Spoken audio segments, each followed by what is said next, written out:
Isaiah 3.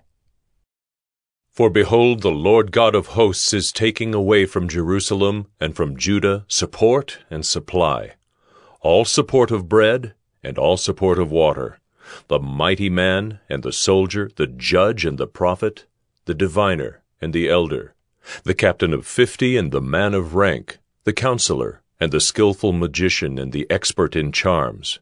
And I will make boys their princes, and infants shall rule over them. And the people will oppress one another, every one his fellow and every one his neighbor.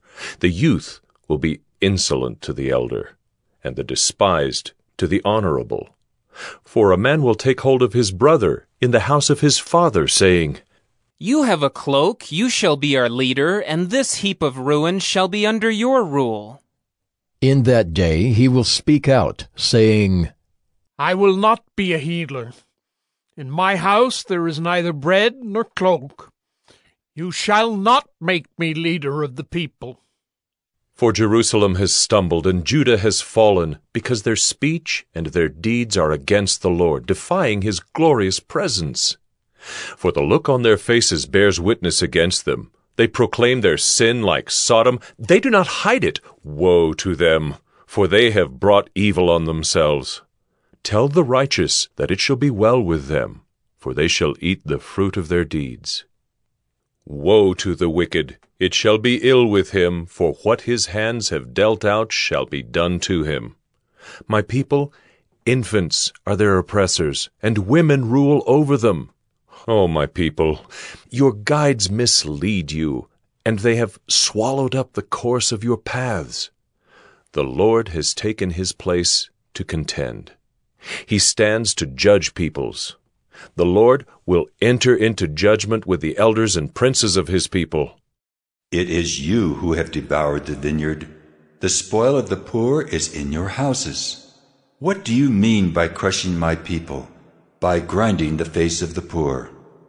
Declares the Lord God of hosts. The Lord said, Because the daughters of Zion are haughty, and walk with outstretched necks, glancing wantonly with their eyes, mincing along as they go, tinkling with their feet.